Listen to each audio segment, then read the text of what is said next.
Hello আমার প্রিয় শিক্ষার্থীরা, আজকে আমি তোমাদের সঙ্গে অত্যন্ত গুরুত্বপূর্ণ একটি আদর্শ মডেল প্রশ্নপত্র ও তার সম্পূর্ণ উত্তরপত্র নিয়ে তোমাদের সামনে আমি হাজির হয়েছি।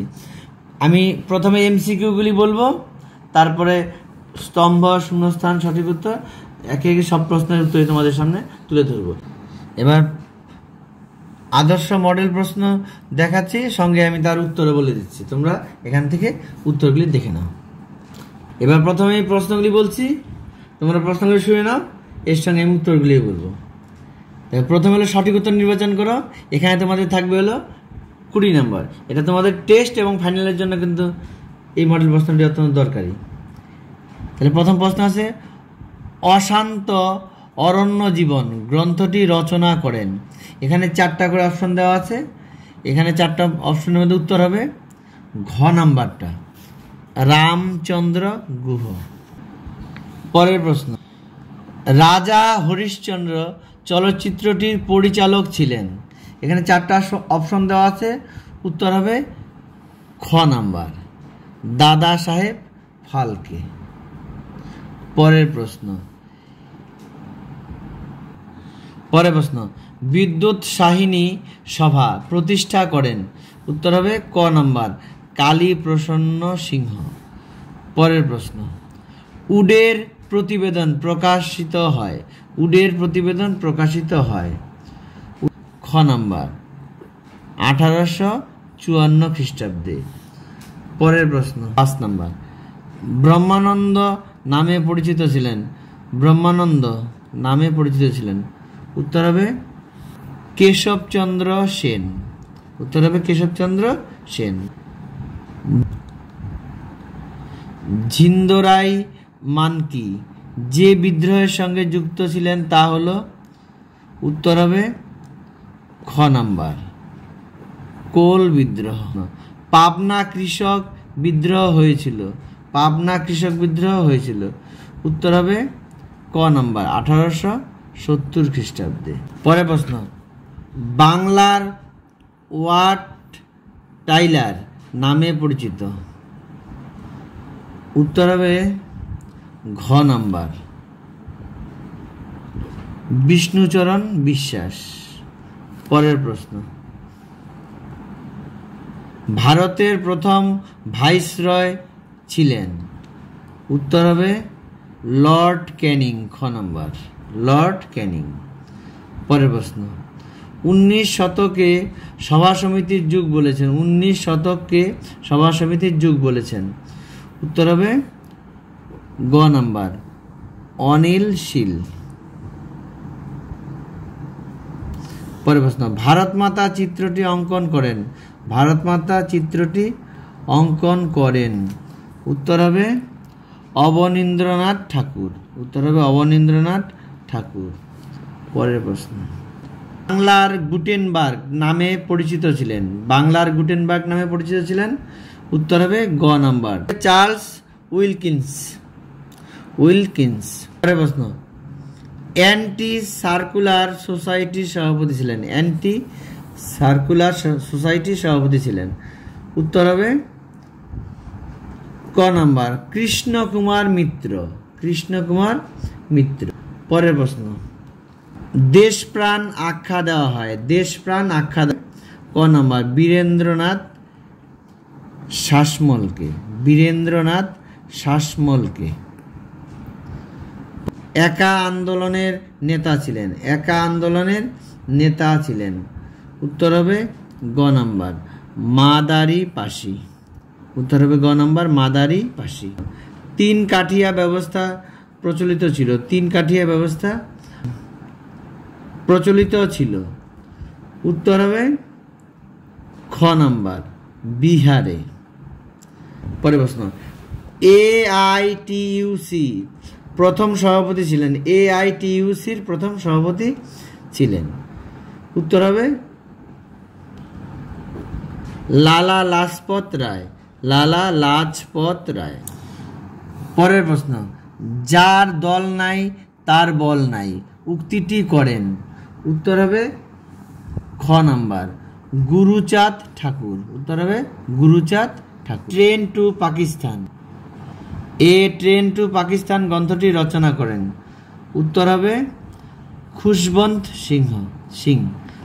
খুশবন্ত সিং।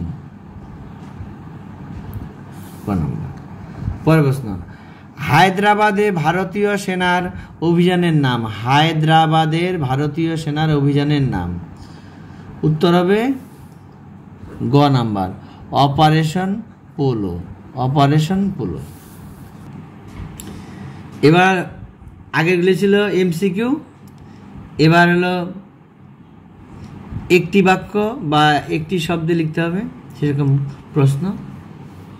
এখানে প্রত্যেকটা প্রশ্নে দেখো পাশাপাশি দেওয়া আছে, ঠিক ভুল দেওয়া আছে, একটি বাক্য, স্তম্ভ, তারপরে ম্যাপ পয়েন্টিং, বিভিন্ন ধরনের এগুলো দেওয়া আছে। তোমরা এগুলিকে আমি বলছি একে একে দেখে শুনে নাও। 1 নাম্বার, একটি বাক্য উত্তর দাও। বিপিনচন্দ্র পালের আত্মজীবনী সর্বপ্রথম কোন পত্রিকায় প্রকাশিত হয়? উত্তর হবে প্রবাসী পত্রিকায়। উত্তর লিখবে এখানে প্রবাসী পত্রিকায়।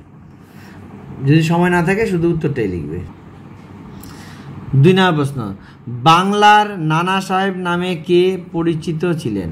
বাংলার নানা সাহেব নামে কে পরিচিত ছিলেন? উত্তর হবে রামরতন মল্লিক। উত্তর হবে রামরতন মল্লিক। পরের প্রশ্ন, কত খ্রিস্টাব্দে রবীন্দ্রনাথ বিশ্বভারতী বিশ্ববিদ্যালয় প্রতিষ্ঠা করেন? কত খ্রিস্টাব্দে রবীন্দ্রনাথ বিশ্বভারতী বিশ্ববিদ্যালয় প্রতিষ্ঠা করেন? উত্তর হবে 1921 খ্রিস্টাব্দে। উত্তর হবে 1921 খ্রিস্টাব্দে। পরের প্রশ্ন, কাকে বাংলার মুকুটহীন রাজা বলা হয়? কাকে বাংলার মুকুটহীন রাজা বলা হয়? উত্তর হবে সুরেন্দ্রনাথ বন্দ্যোপাধ্যায়কে। উত্তর হবে সুরেন্দ্রনাথ বন্দ্যোপাধ্যায়কে। এবার পরের প্রশ্ন দেখো, ঠিক ভুল। এখানে প্রশ্ন দেখো দেওয়া আছে, এখান থেকে কোনটা ঠিক হবে কোনটা ভুল হবে সেটাকে তোমাদের লিখতে হবে। 1 নম্বর প্রশ্ন, বর্তমান ভারত প্রকাশিত হয়েছিল উদ্বোধন পত্রিকায়। উত্তরটি ঠিক। পরের প্রশ্ন, বাংলার লাইনোটাইপ প্রবর্তন করেন বিদ্যাসাগর। উত্তরটি ভুল। তিতুমিরের প্রকৃত নাম ছিল মোহাম্মদ মহসিন। উত্তরটি ভুল। উত্তরটি হবে মীর নিসার আলী। এখানে ভুল দেওয়া আছে, উত্তর এখানে পাশে লিখবে ভুল। পরের প্রশ্ন, কাশ্মীর রাজ্যের শাসক ছিলেন হরি সিং। কাশ্মীর রাজ্যের শাসক ছিলেন হরি সিং। উত্তরটি ঠিক। এবার পরের প্রশ্ন, স্তম্ভ। এবার বাম স্তম্ভের সঙ্গে ডান স্তম্ভ তোমাদের মিলিয়ে লিখতে হবে। প্রথমে সংবাদ প্রভাকর। উত্তর হবে গ নাম্বার, অর্থাৎ ঈশ্বরচন্দ্র গুপ্ত। পরের প্রশ্ন, voice of freedom. Voice of freedom হবে খ নাম্বার, উষা মেহতা। পরের প্রশ্ন, সংস্কৃত কলেজ বিদ্যাসাগর। সংস্কৃত কলেজ উত্তর হবে বিদ্যাসাগর। পরের প্রশ্ন, সংবাদ কৌমুদি রাজা রামমোহন রায়। এবার ম্যাপ পয়েন্টিং। ম্যাপ পয়েন্টিং তো এখানে দেখানো যাবে না, তোমাদের পরে আমি দেখিয়ে দেবো, তোমরা এখান থেকে প্রশ্নটা সরাসরি দেখে নাও। প্রথমে আছে, আমি পরে চ্যানেলে দিয়ে দেবো, ওখান থেকে তোমরা দেখে নিও। 1 নম্বর আছে মহাবিদ্রোহের কেন্দ্র ব্যারাকপুর, এটা পশ্চিমবঙ্গে অবস্থিত। পরের প্রশ্ন, চৌরি চৌরা, এটা এগুলি আমি সবগুলি দেওয়া আছে ম্যাপটি, আবার নতুন করে আমি দিয়ে দেবো, তোমরা ওখান থেকে দেখে নিও। মাস্টারদার অস্ত্রাগার লুণ্ঠনের কেন্দ্র চট্টগ্রাম, এটা বাংলাদেশে, বর্তমানে বাংলাদেশে পড়েছে, আগে ছিল একসঙ্গে, এই জন্য এই জায়গাটা হলো বাংলাদেশের মধ্যে পড়বে, ওখানে চিহ্নিত করবে। দেশীয় রাজ্য হায়দ্রাবাদ, এটা আমাদের ভারতেই রয়েছে, এটা তোমরা নিজে হায়দ্রাবাদ জানো কোথায়, সেই জায়গাটা চিহ্নিত করতে হবে, আর না পারলে আমি পরে ম্যাপে দেখিয়ে দেবো, তোমরা ওখান থেকে দেখে নেবে। এরপরে আছে নিম্নলিখিত বিবৃতিগুলির সঙ্গে সঠিক উত্তর ব্যাখ্যাটি লিখতে হবে, অর্থাৎ বিবৃতি দেওয়া থাকবে, তার সঙ্গে 3টা করে উত্তর দেওয়া থাকবে ব্যাখ্যা, যে উত্তরটা মিলবে সেটাকে তোমাদের চিহ্নিতকরণ করতে হবে। এবার বিবৃতিগুলি দেখে নাও। প্রশ্ন দেওয়া আছে, সরকারি অরণ্য আইনের বিরুদ্ধে আদিবাসী উপজাতি গোষ্ঠী প্রতিরোধ গড়ে তুলতে শুরু করে। এখানে 3টা উত্তর দেওয়া আছে। ব্যাখ্যা নাম্বার 1 নম্বর ব্যাখ্যা, অরণ্য আইন আদিবাসী উপজাতিদের মান মর্যাদা হ্রাস করে। 2 নম্বর ব্যাখ্যা, বন সংরক্ষণের লক্ষ্যে সরকারি আইনকানুন প্রয়োগ করা হলে আদিবাসী উপজাতি গোষ্ঠীর জীবিকা অর্জনের পথ বন্ধ হয়ে যায়। 3 নম্বর ব্যাখ্যা, অরণ্য আইন উপজাতিদের সমাজচ্যুত করার কথা বলা হয়। আমি প্রশ্নর সঙ্গে উত্তরগুলো বললাম, এখান থেকে সঠিক উত্তর যেটা হবে তোমরা সেটা বার করে লিখবে। আমি কিন্তু এখানে বলছি না, তোমরা নিজেরা একটু করে দেখো, কীভাবে করবে করে দেখো। 2 নম্বর বিবৃতি, Mahendralal Sarkar Indian Association for the Cultivation of Science প্রতিষ্ঠা করেন। এখানে দেখো 3টা দেওয়া আছে। 1 নম্বর বিজ্ঞান গবেষণা ও বিজ্ঞান চর্চা বিকাশের জন্য, 2 নম্বর প্রাচ্য দেশীয় বিজ্ঞান শিক্ষার জন্য, 3 নম্বর ভারতীয় বিজ্ঞানের ইতিহাস রচনার জন্য। এবার 3টার মধ্যে কোনটা হবে তোমরা চিহ্নিত করো। পরের নম্বর বিবৃতি, 1946 খ্রিস্টাব্দে বাংলায় তেভাগা আন্দোলন সংগঠিত হয়। 1 নম্বর উত্তর, কৃষকদের দেওয়া ঋণ মুকুবের দাবিতে। 2 নম্বর, উৎপন্ন ফসলের 2/3 দাবিতে। 3 নম্বর ব্যাখ্যা, জমিতে কৃষকের অধিকারের দাবিতে। 3টার মধ্যে যেটা হবে তোমরা চিহ্নিত করবে। পরের প্রশ্ন বিবৃতি, বাংলার উদ্বাস্তু সমস্যা ছিল পাঞ্জাবের তুলনায় দীর্ঘস্থায়ী। 1 নম্বর ব্যাখ্যা, কেন্দ্রীয় সরকারের অবহেলা পরিলক্ষিত হয়। 2 নম্বর, দেশীয় রাজ্যগুলি ভারতীয় সংবিধান মানেনি। 3 নম্বর, দেশীয় রাজ্যগুলির সঙ্গে ব্রিটিশ সরকারের স্বাক্ষরিত চুক্তি ভঙ্গ করা হয়। এবার এই 3টা দেওয়া আছে, যেটা সঠিক হবে সেটা তোমরা লিখে নেবে। এবার দেখো 2 বা 3টি বাক্যে উত্তর লিখতে হবে। প্রত্যেকটা প্রশ্নের মান থাকবে 2 করে। আর এখানে দেখো সব মিলে 11টা প্রশ্ন তোমাদের উত্তর করতে হবে। এখানে দেখো সিরিয়াল প্রশ্ন দেওয়া আছে, এখান থেকে দেখে 11টা প্রশ্ন উত্তর করতে হবে। তাহলে দেখো প্রশ্নগুলো, সরকার সোমপ্রকাশ পত্রিকার প্রকাশনা বন্ধ করে দেয় কেন? পরিবেশের ইতিহাস চর্চার গুরুত্ব কী? নব্য বেদান্ত কী? একাডেমিক অ্যাসোসিয়েশন প্রতিষ্ঠার উদ্দেশ্য কী ছিল? ওয়াহাবি আন্দোলনের উদ্দেশ্য কী ছিল? এলাকা চাষ ও বে এলাকা চাষ বলতে কী বোঝায়? নিম্নগামী পরিশ্রবণ নীতি কী? মোহাম্মদ মহসিন স্মরণীয় কেন? বাংলার মুদ্রণশীল ইতিহাসে বটতলা প্রকাশনার গুরুত্ব কী? কলকাতা বিশ্ববিদ্যালয়কে গোলদিঘির গোলামখানা বলা হতো কেন? বরখাস্ত আন্দোলন কেন সংগঠিত হয়? বঙ্গভঙ্গ বিরোধী আন্দোলনে বাংলার কৃষকরা অংশগ্রহণ করেননি কেন? অ্যান্টি সার্কুলার সোসাইটি কেন গঠিত হয়? রশিদ আলী দিবস পালিত হয় কেন? পাত্তি শ্রীরামালু স্মরণীয় কেন? শ্রীরামালু স্মরণীয় কেন? অর্ধেক জীবন আত্মজীবনীতে কিভাবে দেশভাগের সমস্যা ফুটে উঠেছে? এখানে দেখো 2 নম্বর প্রত্যেকটা প্রশ্নে বলা হলো। তোমরা যদি এই প্রশ্নগুলি কোনোটা উত্তর না পারো কমেন্টে অবশ্যই লিখে জানাবে। আমি তোমাদেরকে প্রত্যেকটা প্রশ্নের উত্তরই তোমাদেরকে দিয়ে দেবো। অবশ্যই তোমরা কমেন্টে জানাবে যে এই প্রশ্নগুলির উত্তর পারো নি, আমি সেই প্রশ্নের উত্তর তোমাদের অবশ্যই দেবো। এবার দেখো 7-8টি বাক্যে উত্তর করতে হবে। এখানে সব মিলে বিভাগ আছে 4টা থেকে সব মিলে 6টা প্রশ্ন উত্তর করতে হবে। প্রত্যেকটা বিভাগে 2টি করে দেওয়া আছে, তাই 4টে বিভাগ থেকে 4টা লিখতে হবে, আর 2টা প্রশ্ন যে কোনো বিভাগ থেকে লিখলেই হবে।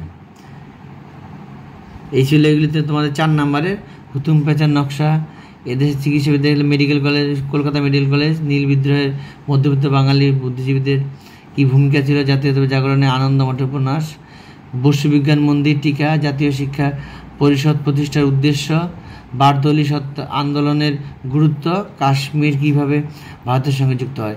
যে প্রশ্নগুলো বললাম এখান থেকে তোমাদেরকে 6টি প্রশ্নের উত্তর করতে হবে।